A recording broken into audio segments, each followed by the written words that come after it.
So is Woody a tadpole? Tell me, please. Woody is a tadpole, yeah. Yes. Mate, Hoggy's a tadpole. Has Hoggy even done a session yet? I know he's got webbed feet, but that man can't swim either. I don't think Hoggy's done one yet with us. So he's missed them. The best one ever was Sorelli Nakalavuki at our club. Honestly, this guy is my hero, I think. But every single first swimming session of the preseason, we do a 6 length challenge. So for myself, it's 6 lengths, but I don't mind that. That's not a preseason challenge for me, but I'd enjoy doing that. There's a few of us are like that. Then you see some of the boys that their faces have just dropped. They're like, "What? I've got to do 6 lengths of this pool without stopping." I'm like, "Yeah, mate, just go fast. I empathise with that sentiment. Yeah, as fast as you can." So Sorelli Nakalavuki used to be the best person ever. He would literally be walking at the shallow end, pretending to be swimming, but you can see his feet walking at the bottom of the pool. And I think he'd get like 10 minutes through 6 legs. And then each time at the end of each session, what we'll do is get into our teams then, and we'll do like relay races. So obviously if your team win, you get points, and at the end of preseason, you get a prize and stuff like that. Like most teams do. And honestly, Sorelli Nakalavuki then turned from being a tadpole into a shark. Like he was literally, he had a propeller on the back of his feet, because he would just be sprinted up and down the pool. It's like, so all preseason he's been a tadpole who's taking the complete piss out of the conditioners turning into this freestyle Olympic swimmer. It's brilliant. Fair play to him. Fair play. We're going to move on to the England squad announcement. Now, major shake-up in the England squad. England boss Eddie Jones leaving out a host of big names for a training camp later this month. Billy and Mako Vunipola, Jamie George Ford, yourself, Jack, of course, all been left out of the 45-man squad.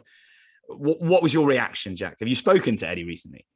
Yeah. I obviously spoke to Eddie before the summer, after our final, and then I've spoke to him again during the summer. I spoke to him before the squad announcement. Yeah, so I think from obviously my point of view, obviously I'm disappointed not to be in, but at the same time, I've spoken with Eddie quite closely. I've spoken to Rob, and just kind of where I am in my career at the moment. Over the last couple of years, I've not really had solid performances or solid game time. I've been in and out, operations, injuries. So again, it kind of carries on from part of the reason why there wasn't really a summer tour for me. It was because I wanted time off. Like I wanted to go back home. I wanted to spend it with my family, my girls, and just have time completely away from rugby. Which again, from that 5 weeks off, then I wanted a full preseason. I didn't really want to interrupt that. So because again, I can't remember the last full preseason I'd done properly with preseason games and then being fit for a start of the season. So that's something I really wanted to target. And and obviously going away with England is brilliant. It's the highlight of many boys' careers, but it does disrupt, your club stuff quite a bit. You're in and out of camp now and again. And I think just where my body's at, I kind of just need that standard training of just, the repetitive stuff of playing in, week out without traveling, same sort of program. And hopefully I can get back to that stage where my body can take, going away with England again. Ryan, you've had to fight your way back into the Scotland fold before. Any pearls of wisdom for Jack? Just do what I did, Jack. Get a Tongan to injure the other number 8, and then you get invited last minute like a spare piece. Mate, listen, he doesn't want to go back in the way I went in. I was wearing someone else's kit. It had all their bloody initials all over it. I was fucking random bits of kit that didn't fit me with MD and like. And boys are taking pictures of me wearing Magnus Bradbury's kit and then send it to him, winding him up. I'm like, fucking, there's this all lose it. But you'll be all right, mate. No, you don't want that. You don't want to be getting brought in last minute. You want to get in when you're meant to be there. But listen, I agree with you. Getting a bit older, you need a little bit of time. And like you said, with everything that's gone on the last few years of COVID and everything, it's a big old season. So just being able to get away, mate, I'm envious of you getting away for that amount of time and just getting your head out of rugby. Everyone needs it. Everyone needs it. So to be able to do that, sometimes it's worth it. And especially if, the international rugby, it will come back slowly. You're going to be in a better place when you start this season, aren't you? So then the other stuff will come with it, mate. Jack, I was going to ask you, how many injuries has it been? Like, has it been like quite... How long we got? Yeah, mate, I've had nine pretty serious operations now. Fucking hell. yeah, so I've only it's my 10th year of playing. So I've had a couple in each season. I've not had one every year, but I'm pretty much there now of having that. It's just those niggly ones, like, because I've been lucky enough where I've been involved in every final, so I've like been managed to get in those games.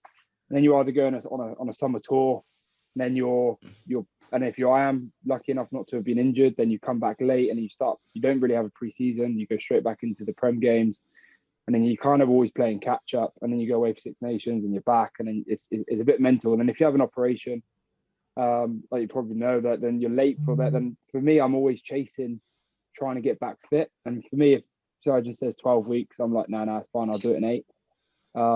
You can get away with it when you're a bit younger, but age ain't my side as much anymore. But I've still kind of got that mentality of it.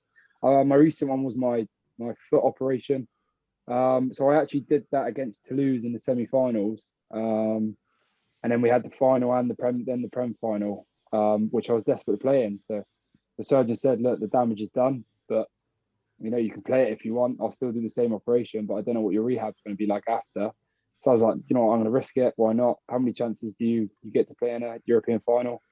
But thank God I did. But again, it's still, I wouldn't say it's 100% yet. It's certainly getting there now after my time off. But coming back from that off, I rushed it. I tried to get back for the Six Nations.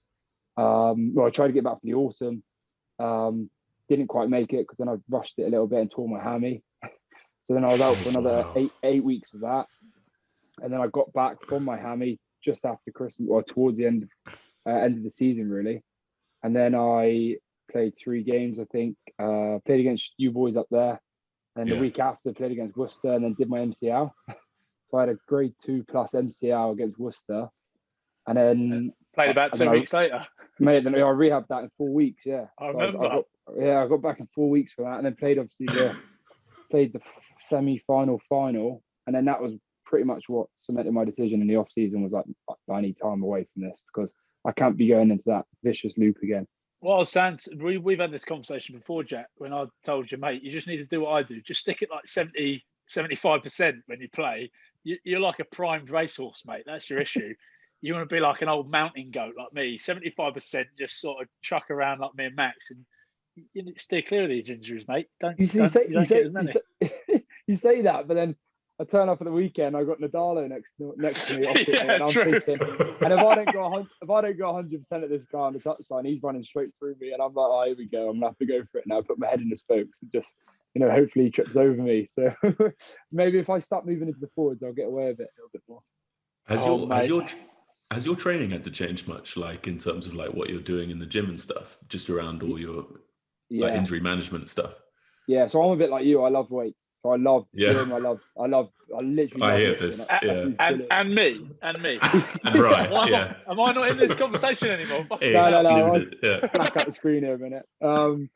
I love lifting. I think one of my main issues is probably how much I do like lifting, and I think in my position I probably can't get away. I'm all about hypertrophy. Oh, are you? You just want to get large and in charge. 100%. And every single legs, upper body, whatever. And if the conditioners say 4 reps, I'm like, 12. I'm doing 12 reps. Yeah. Oh. So I think the semi-finals against Sale last season, I was heaviest I've ever been. I was 103 kilos. Oh, that is big. How tall are you? 5'10". Oh wow, that's a big old boy at 5'10". So, and that's the whole year of rehab. So no wonder I was kind of out that weight, and I was like, I can't be playing at this because I feel slow, and it's probably partly to do why I keep tearing my muscles and stuff. So I came back into pre-season at 93 kilos, so I dropped 10 kilos in the off season. So I feel that's probably part of the reason why I'm feeling pretty good. I'm running around a lot better than what I was before. So I think I've dropped the weights and concentrated a bit more on rugby, which is probably the sensible decision.